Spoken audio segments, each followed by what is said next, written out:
तो ये श्लोक बहुत इम्पोर्टेंट है और इस श्लोक से हमको बहुत कुछ सीखने को मिलेगा। तो ये इसमें बताया गया कि जब नारद मुनि तपस्या करने के लिए कहाँ जाते हैं, उत्तर दिशा की तरफ, हिमालयाज की तरफ। तो साधु लोग तपस्या करने के लिए उत्तर दिशा में जाते हैं, हिमालयाज में जाते हैं। तो वो क्या क्या देखते हैं, किस तरह के जंगलों से वो गुजर के जाते हैं, वो यहाँ पे बताया गया है। तो नारद मुनि देखते हैं सोने चांदी तांबे इनके पहाड़, इन पहाड़ों को देखते हुए वो आगे गुजरते हैं और बहुत सुंदर कमल, जलाशय, पक्षी और प्रकृति का जो सौंदर्य है वो देखते हुए आगे बढ़ते हैं।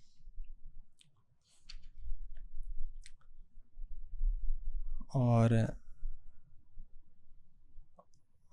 बहुत सारे बहुत घने जंगल और सांप, जंगली जानवर, शेर, चीते, शियार,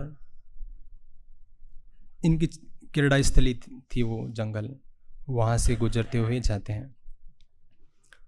तो शिला प्रभुपाद जी बता रहे हैं तात्पर्य में कि एक परिव्राजकाचार्य का यह कर्तव्य होता है कि वह समस्त जंगलों, पर्वतों, नगरों, ग्रामों आदि का विचरण करते हुए भगवान की सृष्टि की विविधताओं का अनुभव करें। तो क्योंकि भगवान की सृष्टि है बहुत विचित्र है, अगर हम थोड़ा कंटेम्पलेट करें, थोड़ा गौर से देखें, विचार विमर्श करें, तो हमको रियलाइज़ होगा कि ये बहुत विचित्र है। पर जनरली हम इस पे कभी ध्यान नहीं देते हैं। देखते हैं जंगल में ये जो मिट्टी है उसमें एक छोटा सा बीज होता है, एक बीज नीम का बीज है, उसे नीम का पौधा निकलेगा, राइट, जो बहुत कड़वा होता है ना।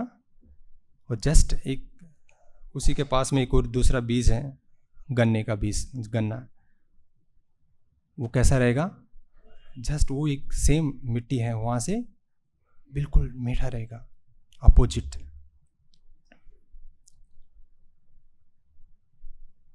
और जैसे गुलाब का पौधा है, सेम मिट्टी से एक अलग तरह का बीज रहता है, उससे अलग तरह का फ्रेग्रेंस आएगा। तो ये भगवान का क्रिएशन एक्चुअली इतना पावर रहता है, एक बीज में भगवान इतना पावर डाला है कि अगर हम देखें तो आपको रियलाइज होगा कि भगवान का क्रिएशन बहुत विचित्र है, बहुत महान है। आज कोई बना सकता है, कोई साइंटिस्ट या कोई बना सकते हैं क्या इस तरह से मिट्टी दे दें हम, थोड़ा सा मिट्टी लीजिए आप, अब इसमें थोड़ा स्वीटनेस निकाल के बताइए और एक कड़वापन निकाल के बताइए, सुगंधित वो निकाल के बताइए। कोई नहीं कर सकता है। तो इस तरह से जो प्रकृति है उसको देखना है और भगवान को ग्लोरिफिकेशन करना, उसको याद करते हुए कि जो भी कोई अच्छी से अच्छी वस्तु हम देखते हैं प्रकृति में, तो हमको तुरंत भगवान याद आना चाहिए कि ये जो वस्तु है ये अच्छी से अच्छी वस्तु, जैसे हम देखते हैं कि ये भगवान ने बनाई है, कितनी सुंदर वस्तु है, लेकिन ये भगवान ने बनाई है और ये भगवान का एक छोटा सा पार्ट एंड पार्सल है, तो भगवान कितने सुंदर होंगे। यही अगर भगवान इतनी अच्छी प्रकृति बनाई है तो भगवान कितने सुंदर होंगे। तो इस तरह से भगवान के ऊपर फेथ डेवलप करना बहुत इम्पोर्टेंट है, क्योंकि सन्यासी जो परिव्राजकाचार्य सन्यासी जंगल में जाते हैं तो उनको श्रद्धा होनी चाहिए, विश्वास होना चाहिए, दृढ़ भगवान के ऊपर, क्योंकि वहाँ पे कोई रहता नहीं है, करेक्ट, वहाँ पे जंगली जानवर है, अंधकार है, लेकिन अगर उनको श्रद्धा नहीं रहेगा भगवान के ऊपर तो हर एक व्यक्ति के लिए पॉसिबल नहीं है ये सब। तो सन्यासी इनको पूरी तरह फेथ रहता है कि सभी जीवों में भगवान विद्यमान है, भगवान श्री कृष्ण परमात्मा फॉर्म में सबके अंदर विद्यमान रहते हैं। और जब तक परमात्मा का सैंक्शन नहीं होता है ना, अनुमति नहीं होता है, तब तक इस सृष्टि में कुछ भी नहीं हो सकता है, या एक पत्ता भी नहीं हिल सकता है, शास्त्र बताते हैं। तो एक साधक को इस पे पूर्ण विश्वास होना चाहिए, क्योंकि जैसे जंगल है, जंगल में शेर आएगा तो शेर के अंदर भी क्या है, परमात्मा है, उसके हार्ट के अंदर हार्ट के अंदर परमात्मा विद्यमान है। जब तक वो सैंक्शन करेगा तभी वो आगे बढ़ेगा। तो एक साधक को पूरी तरह विश्वास होना चाहिए कि जो भी मेरे जीवन में जो भी परिस्थितियां आती है वो भगवान का सैंक्शन से ही आती है, और भगवान के सैंक्शन के बिना कुछ भी नहीं आता है इस जीवन में। तो इस साधक पूरी तरह से भय रहित हो करके अपनी साधना करता है। अगर ये उनको इतना विश्वास नहीं रहेगा कि भगवान की कृपा से ही सब कुछ होता है, तो हमेशा क्या रहेगा, चिंतित रहेगा, हमेशा अपना पोजीशन को सिक्योर करने के लिए मेहनत करेगा, ये करेगा, और हमेशा चिंता में रहेगा। तो ये विश्वास होना बहुत बहुत इम्पोर्टेंट है।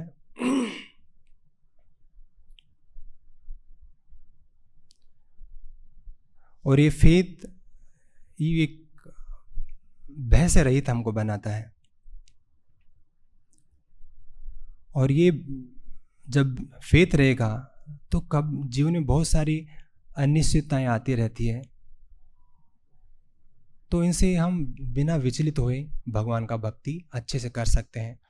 भगवान श्री कृष्ण भगवद गीता में बोलते हैं, मात्रा स्पर्शास्तु कौन्तेय शीतोषण सुख दुखदा आगमा पायनो नित्यास ताम सतिक्ष्वा भारता, कि हे अर्जुन, ये दुख सुख ये परमानेंट नहीं है।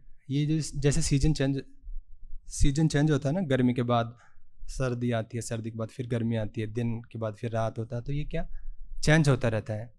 तो आप जब बहुत ज़्यादा आपके पास बहुत खुशी हो तो आपको पागल नहीं हो जाना खुशी में, और जब थोड़ा दुख आ जाता तो पूरी तरह से दुखी नहीं होना, डिस्टर्ब नहीं होना ज़्यादा, क्योंकि ये परिवर्तन हो जाएगा, ये परिवर्तनशील है सब। और सन्यासी में को आगे क्या बताते हैं प्रभुपाद जी परपट में, जब जाते हैं वो, तो साथ ही साथ निवासियों, जिन भी लोगों से मिलते हैं, निवासियों को भगवान के संदेश से अवगत कराना चाहिए। तो सन्यासियों का कर्तव्य यही रहता है कि वो जब भी वो ट्रैवल करते हैं तो बहुत सारे लोग मिलते हैं, बहुत सारे लोगों से उनकी मुलाकात होती है, तो उनका एक ही कर्तव्य रहता है कि वो उस जीवों को कृष्णा कॉन्शियस बनाना, भगवान के प्रति उनकी श्रद्धा बढ़ाना, भगवान के बारे में उपदेश देना, भगवान से जोड़ना। क्योंकि प्योर डिवोटी हमेशा पर दुखी होते हैं, पर दुखी दूसरे को दुख को देख करके दुखी होते हैं। वे 90% हम संसार में क्या देखते हैं, लोग दूसरे के दुख को देख के क्या होते हैं, सुखी होते हैं। और दूसरा अगर सुखी है किसी कारण से तो क्या अनावश्यक रूप से वो भी दुखी हो जाते हैं, सुख को देख करके ईर्ष्या हो जाती है कि ये इतना खुश क्यों है, मैं क्यों नहीं खुश, मैं खुश क्यों नहीं हूँ, ईर्ष्या डेवलप हो जाती है। तो एक डिवोटी रियल पर दुखी होता है। जो सफरिंग लिविंग एंटिटीज है उनको वो उनके उद्धार के लिए काम करता है। तो नारद मुनि का एक कहानी मुझे याद आ रहा है, ये एक इंसिडेंट। तो नारद मुनि इसी तरह से एक बार एक जंगल से गुजर रहे होते हैं, तो देखते हैं कि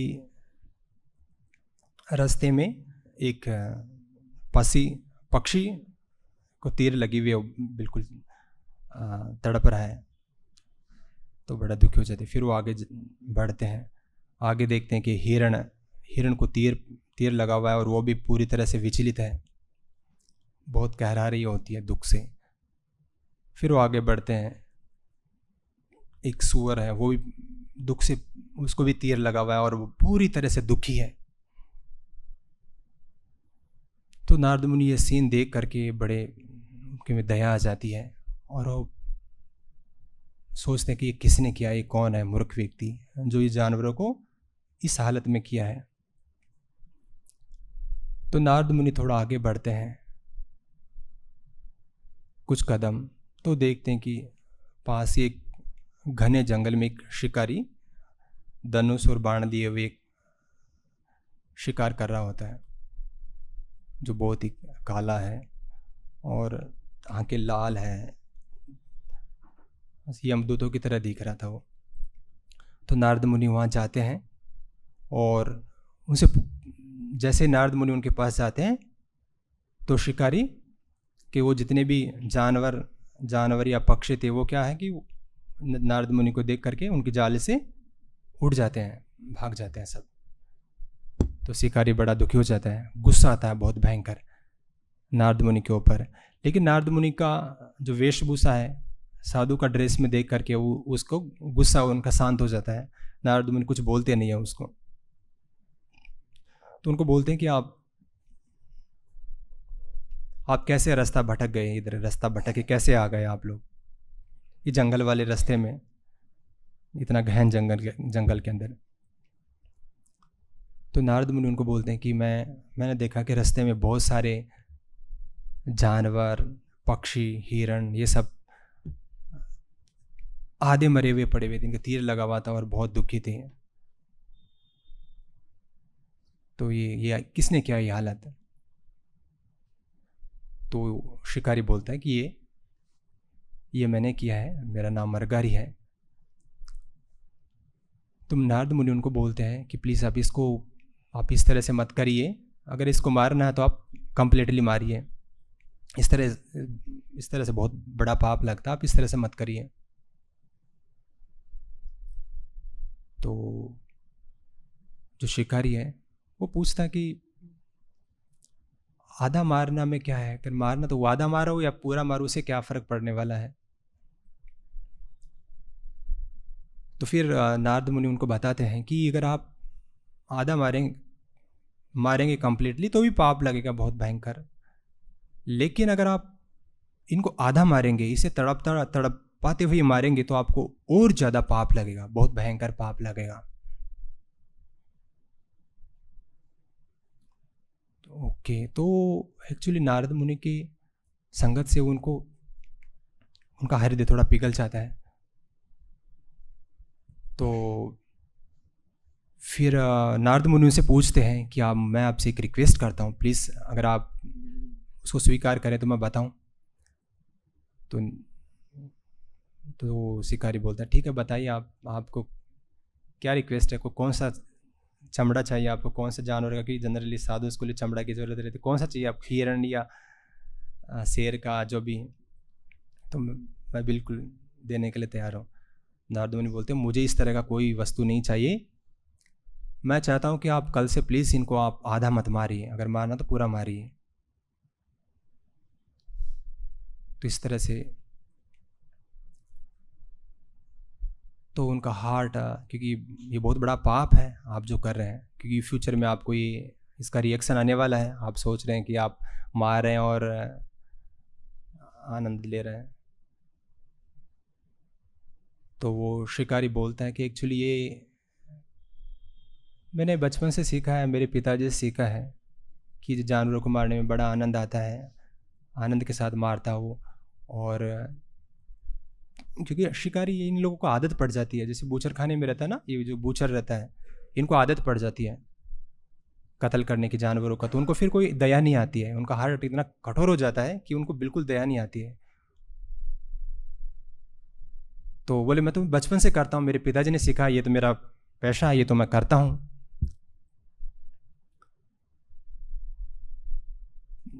तो नारद मुनि उनको बोलते हैं कि आप ये नहीं करें, और क्योंकि ये बहुत बड़ा पाप लगेगा, क्योंकि आपको इसके लिए तैयार रहना पड़ेगा, फ्यूचर में आपको ये रिएक्शन आना है, आपको भी इतना तड़पना पड़ेगा फिर। तो उनका हार्ट नारद मुनि के एसोसिएशन से क्लीन हो जाता है, साफ हो जाता है। तो पूछते हैं फिर कि चलो मैंने इतने सारे पाप किए हैं, अब तक तो अगर ये रिएक्शन भी आ गया, जितना मैंने अब तक किया है, अगर ये भी आ गया तो मेरा जीवन तो बर्बाद है, क्योंकि इतने सारे पाप तो मैंने अब तक कर दिए हैं। अगर ये भी आ गया तो बहुत भयानक है मेरे लिए। तो कृपया मुझे आप ये बताइए, ये प्रोसेस बताइए कि ये मैंने जितना पाप कर्म किया है अब तक, एटलीस्ट इन सब से मैं कैसे फ्री हूँ। तो फिर नारद मुनि उनको बोलते हैं कि मैं बिल्कुल बताऊंगा। सबसे पहले आप ये जो धनुष और बाण है इसको आप तोड़िए, तोड़ के फेंकिए। तो शिकारी बड़ा चिंतित हो जाता है कि ये मैं इसको कैसे तोड़ सकता हूँ, ये तो मेरा जीविकोपार्जन के लिए और फिर मेरा जीवन कैसे चलेगा। नारद मुनि बोलते हैं इसकी चिंता मत करिए, मैं आपको प्रोवाइड कराऊंगा, मैं सब कुछ भेजूंगा, ये आपको जो दिनचर्या की जो भी वस्तुएं वो मैं आपको भेजूंगा। तो फिर वो शिकारी धनुष और बाण को तोड़ के आ जाते हैं और नारद मुनि के चरणों में गिर जाते हैं आकर कर। फिर नारद मुनि उनको बोलते हैं कि कि आपका जितना भी धन संपत्ति ये जो है सबको ब्राह्मणों को, डिवोटीज को बांट के आइए। फिर वो सब कुछ डिवोटीज को, ब्राह्मणों को जितना भी धन संपत्ति वो सबको बांट देते हैं। और बांटने के बाद में आपको धोती और चादर में पहन के आना है।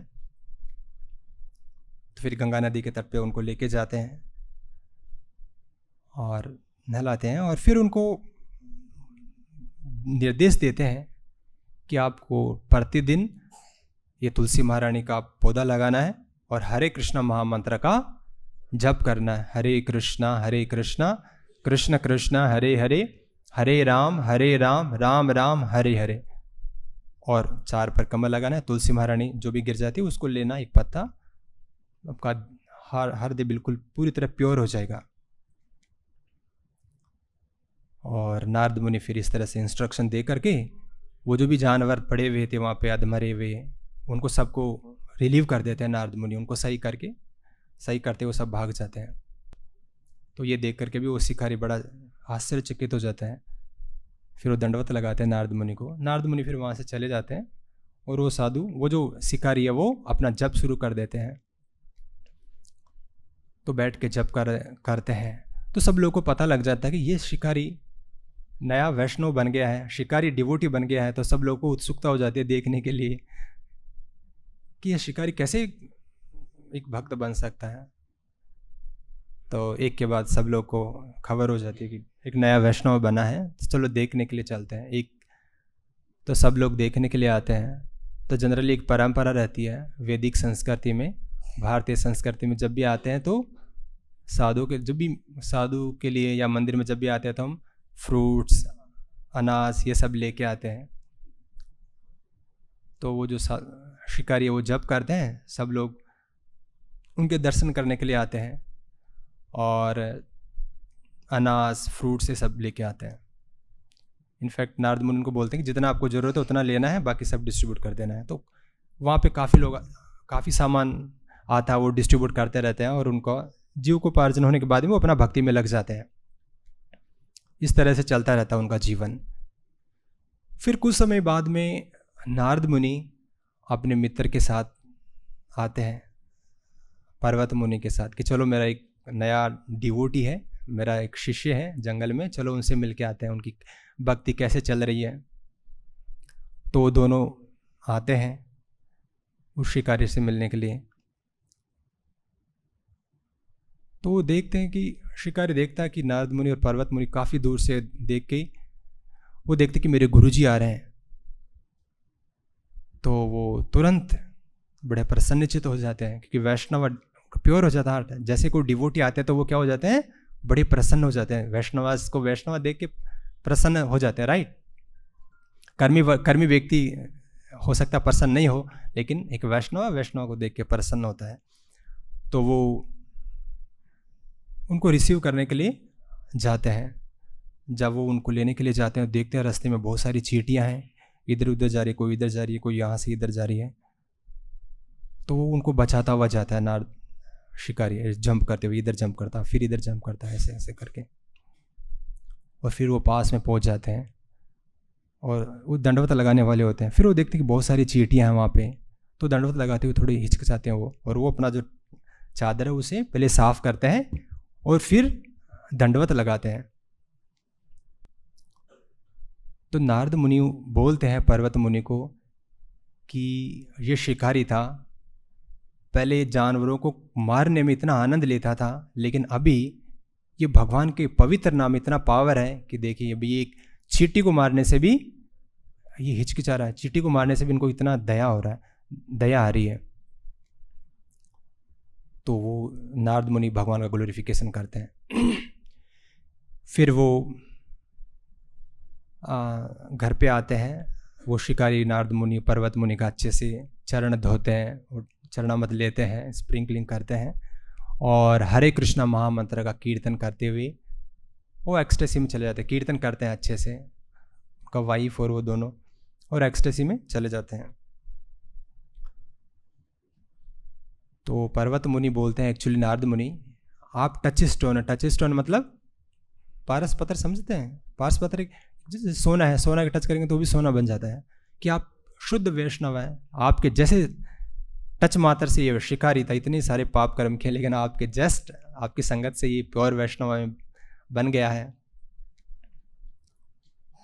तो ये नारद मुनि इतने ग्लोरी, इतने प्योर डिवोटी है। फिर नारद मुनि उनको बताते हैं, उनको पूछते हैं अपने जो शिष्य हैं कि आपका कैसे चल रहा है सब कुछ, आपको खाना टाइम पे मिल रहा है, कोई तकलीफ तो नहीं आ रही है भक्ति करने में? बोली कोई तकलीफ नहीं है, मैं बिल्कुल अच्छे से भक्ति कर रहा हूँ, मेरे को इसकी कोई प्रॉब्लम नहीं है। और फिर नारद मुनि वहाँ से चले जाते हैं, डिसअपियर हो जाते हैं। तो नारद मुनि इस तरह के प्योर वैष्णव, प्योर डिवोटी थे। तो इसी परंपरा में हमारे आचार्य शिला प्रभुपाद जी आते हैं। इसी नारद मुनि की जो परंपरा है बहुत ऑथेंटिक परंपरा। तो शिला प्रभुपाद जी भी 70 साल की उम्र में कहाँ जाते हैं? अमेरिका में, और कई हजारों मरगारियों का क्या करते हैं? उद्धार करते हैं। और वो लोग भी ऐसे जैसे इनको कोई भारतीय संस्कृति का कोई लेना देना नहीं है, कृष्णा भावना, कृष्णा का कोई सुने नहीं है कभी, मीट ईटिंग कर रहे हैं, कोई दया नाम की चीज़ नहीं है, स्मोकिंग कर रहे हैं, पूरे 4 नियमों का पालन करने के लिए बोलते सिलेबस सबका तोड़ रहे हैं। ऐसे मलेच्छाओं को, ऐसे मरगारियों को प्रभुपाद जी ने हजारों इनका उद्धार किया है। तो कि प्योर डिवोटी ये सब कर सकते हैं। इनफैक्ट गवर्नमेंट ऑफ अमेरिका उस समय ये LSD, ड्रिंकिंग, स्मोकिंग इनको रोकने के लिए करोड़ ऑफ रुपीज़ खर्च करते थे, लेकिन वो असफल रही इसको छुड़वाने में। लेकिन शिला प्रभुपाद जी वहाँ पे इनकी संगति से और हरे कृष्णा महामंत्र के प्रचार प्रसार से वो लोग ये सब बहुत ईजिली छोड़ दिया उन लोगों ने, और भगवान के पवित्र नाम के जप करना और उस सेवा में लग गए अच्छे से।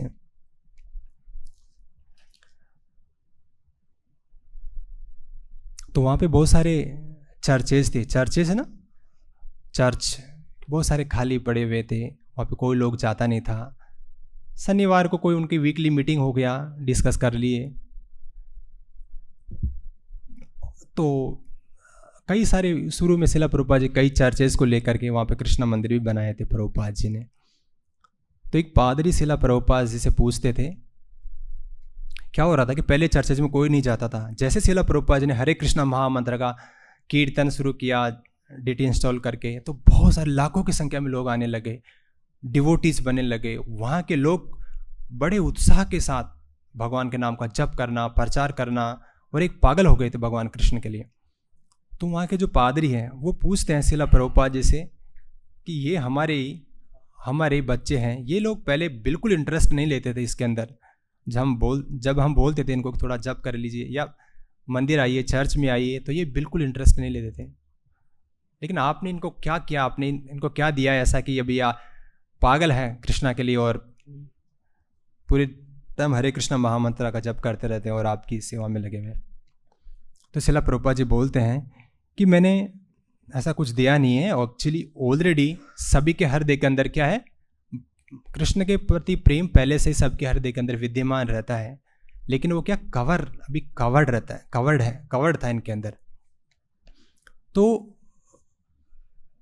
इनको मैंने जैसे हरे कृष्ण महामंत्र का जप किया, तो ये जप करने के लिए बोला, तो ये इनका रिवाइव हो गया।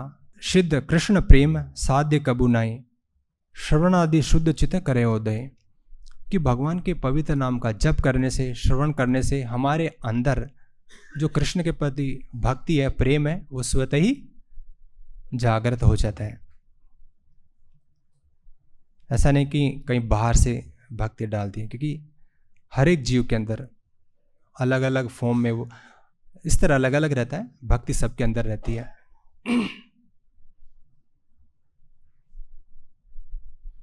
तो श्रील प्रभुपाद जी ने बहुत ऑथोराइज्ड प्रोसेस है कलयुग के लिए, जो प्रमाणिक विधि है उनको अवगत करवाया, और वो उनमें कृष्ण भावनामृत जागृत हो गया।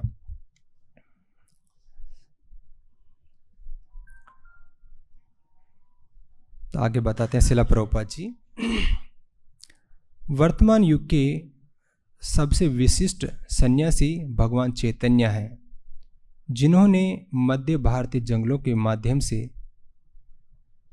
उसी तरह यात्रा की, यहाँ तक कि बाघों, भालू, सांपों, हिरणों, हाथियों तथा कई अन्य जंगली जानवरों को भी प्रबुद्ध किया। जब चैतन्य महाप्रभु वृंदावन से जगन्नाथपुरी जाते थे, तो क्या पहले ज़्यादा साधन नहीं हुआ करते थे, पैदल जाते थे जनरली, जंगल से होते हुए, झारखंड के जंगलों से। तो वहाँ पे चैतन्य महाप्रभु उस रास्ते से जा रहे थे, तो बहुत सारे जंगली जानवर, शेर, चीते, हिरण, ये सबको सब रहते हैं जंगल के अंदर। तो ये सब जानवर, जंगली जानवर, और एक तो पालतू जानवर होता है, जंगली जानवर, ये सब एक साथ, जनरली एक साथ नहीं रहते। जंगली जानवर जंगल में रहते हैं, पालतू जानवर घरों में रहते हैं, एक साथ वो नहीं रहते हैं। लेकिन चैतन्य महाप्रभु जब उस रास्ते से गुजर रहे होते हैं, तो सब लोग एक साथ डांस करते थे हरि नाम संकीर्तन के कीर्तन पर। तो चैतन्य महाप्रभु की कृपा से पॉसिबल हो सकता है। और उनमें वो ईर्ष्या नहीं, जंगली जानवर उसको खाने का कोशिश करता, वो बिल्कुल नहीं था। वो as a friendly, as a भाईचारे के साथ जब करते थे। और इस तरह से चैतन्य महाप्रभु बहुत सारे जानवर, पशु पक्षी सबको उद्धार किया। आगे बताते हैं श्रील प्रभुपाद जी, इस कलयुग में संन्यास सामान्य लोगों के लिए वर्जित है, क्योंकि लेकिन कलयुग में अब संन्यास नहीं ले सकते हैं, शास्त्र मना करते हैं संन्यास लेने के लिए, कलयुग में वर्जित है। क्योंकि संन्यास, जैसे प्रभुपाद जी ने बताया कि संन्यास लेना, एक भगवा पहनना, वो और छल कपट करना नहीं चाहिए, क्योंकि ये तो पहनना आसान रहता है, लेकिन उनको फॉलो करना प्रैक्टिकली बहुत मुश्किल है। तो यही बता रहे थे श्रील प्रभुपाद जी आगे भी, कि उनका चैतन्य महाप्रभु और नारद मुनि का क्या अनुकरण नहीं करना है, उनका अनुसरण करना है। उनको अनुकरण नहीं करना। नारद मुनि गए थे उत्तर की तरफ, हम भी चलो उत्तर की तरफ चलते हैं। तो कोई उत्तर की तरफ हिमालय में नहीं जा सकती, हम इतना क्वालिफाइड नहीं है कोई भी कलयुग में, हम बीच में से आ जाएंगे, तो शास्त्र बताते हैं। तो चैतन्य महाप्रभु फिर कैसे शुरू करेंगे हम? चैतन्य महाप्रभु की ये भगवान का शुरू करने का विधि क्या है? चैतन्य महाप्रभु का डिजायर है, पृथ्वी त्याचे नगरादिग्राम सर्वत्र प्रचार हो भी मोहरु नाम, कि चैतन्य महाप्रभु का नाम का प्रचार प्रसार करना है। और प्रचार प्रसार बहुत सिंपल है, यारे देखो तहारे कहो, कृष्ण उपदेश। जैसे एक डिवोटी, एक प्योर डिवोटी, नारद मुनि एक मरगारीज शिकारीज का उद्धार कर देते हैं। श्रील प्रभुपाद जी कई सारे मल्लेच्छाओं का वो किया। तो हमारा एटलीस्ट उद्देश्य, हमारा कर्तव्य है कि हम उनको तो इतने पापियों का तो नहीं कर सकते, लेकिन जो सामान्य लोग हैं जो पृथ्वी त्याचे अगर, तो हम एटलीस्ट हमारे पड़ोसियों को, आसपास के लोगों को तो हरे कृष्णा महामंत्र का जप करवा ही सकते हैं, इतना तो हम कर ही सकते हैं नहीं? क्योंकि हरे कृष्णा महामंत्र बहुत सिंपल है, प्रभुपाद जी ने पूरा प्रोसेस बताया है। हरे कृष्णा महामंत्र का जप करना है, शिला प्रभुपाद जी की किताबों का अध्ययन करना है, तो जीव है जो भी ये करेगा वो ऑटोमेटिकली उसका उद्धार हो जाएगा, वो कृष्ण के प्रति धीरे धीरे उनमें श्रद्धा उत्पन्न हो जाएगी। तो ये बहुत बहुत इम्पोर्टेंट है हमारे लिए कि हम हरि नाम का प्रचार करें, ज़्यादा से ज़्यादा लोगों को फेथ, जिनको जितना फेथ है उतना हम प्रचार कर सकते हैं। जैसे कोई एक माला का जप करता है, इतना एक माला का फेथ है तो हम किसी दूसरे व्यक्ति को एटलीस्ट एक माला तो जप करवा ही सकते हैं। ये तो नहीं कि हम एक माला जप करते हैं आप 16 माला जप करिए, तो नहीं बोल सकते हैं, लेकिन एक माला करता हूँ तो एक माला मैं जप करवा सकता हूँ। और ये बहुत इम्पोर्टेंट है क्योंकि ये कलयुग में ये एक माध्यम है हरि नाम जो बचा सकता है इस भौतिकतावाद से। क्योंकि जब भी जिस भी मोहल्ले में कोई एक व्यक्ति भी जप कर रहा है तो वो एक वाइब्रेंट माहौल हो रहा है। हमको पता नहीं है ये हरे कृष्णा महामंत्र बहुत पावरफुल है, इसका वाइब्रेशन बहुत स्ट्रोंग है। तो एक अलग अलग कदमों पे हर जगह पे लोग हरे कृष्णा महामंत्र का जप करते रहना चाहिए। हर गली मोहल्ले में कोई एक माला जप कर रहा है, 2 माला जप कर रहा है, कोई 5 माला जप कर रहा है, कोई 16 माला जप कर रहा है, 4 माला जो व्यक्ति करते हैं एटलीस्ट 4 माला लोगों को जप कराना है, जिनको भी जानते हैं जो 16 माला जप करते हैं। क्योंकि जप करना मतलब आप जप करते हैं, जप का मतलब क्या होता है कोई बताएंगे? जप का मतलब ये होता है, जप का मीनिंग ये होता है, हे कृष्णा, ये एनर्जी ऑफ कृष्णा प्लीज़ आप मुझे अपनी सेवा में इंगेज करिए, आप मुझे अपनी सेवा में लगाइए। तो जब की सेवा हम ये सेवा का जप कर रहे हैं तो ये सेवा मांग रहे हैं, तो सेवा क्या कर सकते हैं कि मंदिर आना तो हो सकता है रेगुलर पॉसिबल नहीं हो पाता है रेगुलरली डेली बेसिस पे, लेकिन हम लोगों को जप करवाना है, ये सेवा आसानी से कर सकते हैं।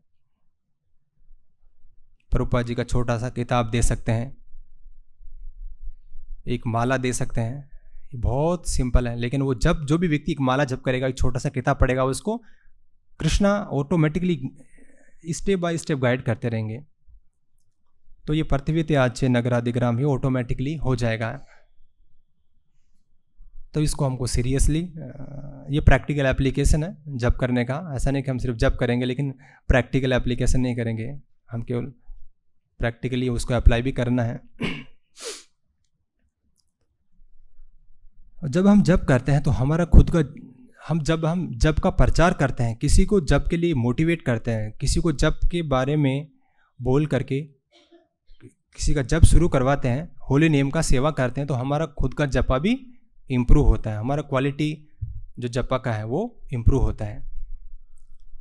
क्योंकि एक साधक का जपा का गोल क्या होता है? ऑफेंसलेस जपा, नाम अपराध जप करना, एक स्टेज से उस पर पहुंचना है। अभी हमारा जो स्टेज है वो कैसा है? शुद्ध नाम नहीं है, शुद्ध नाम हम जप नहीं करते, हम अपराध सहित नाम करते हैं। आप बहुत अपराध पूर्ण जप करते हैं। अपराध पूर्ण जप का मतलब हम जप कर रहे हैं लेकिन हमारा मन कहीं दूसरी जगह जा रहा है, जब मुंह चल रहा है लेकिन हम कुछ और ही सोच रहे हैं, इस तरह से ये क्या अपराध पूर्ण जप हो गया। और एक दूसरा जप, सेकंड स्टेज कौन सा हो गया?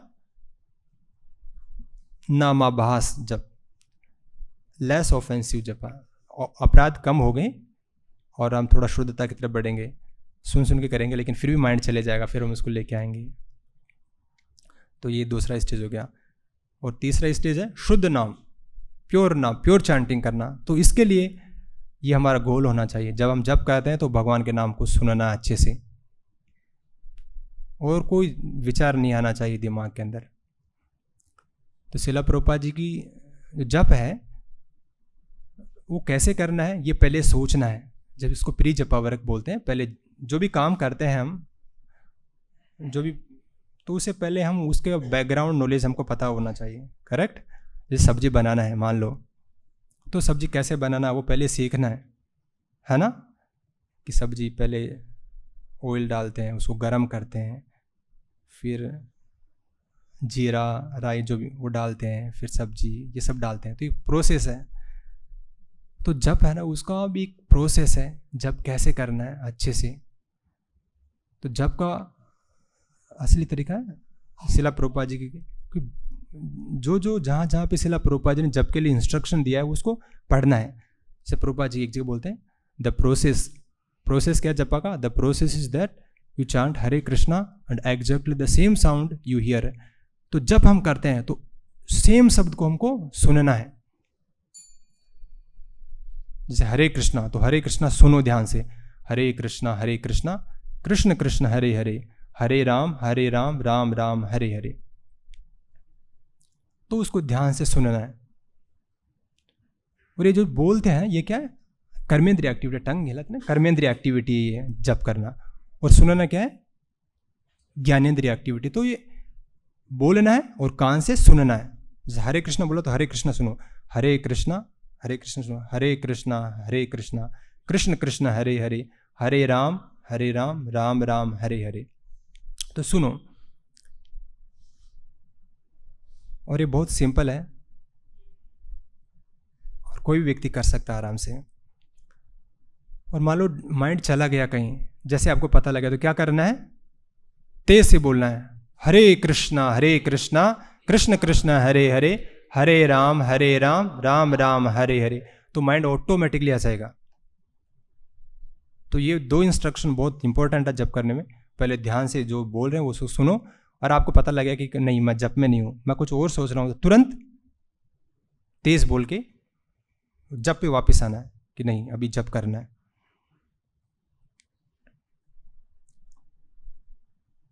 किसी का कुछ प्रश्न है तो मैं आंसर देने का कोशिश करूंगा।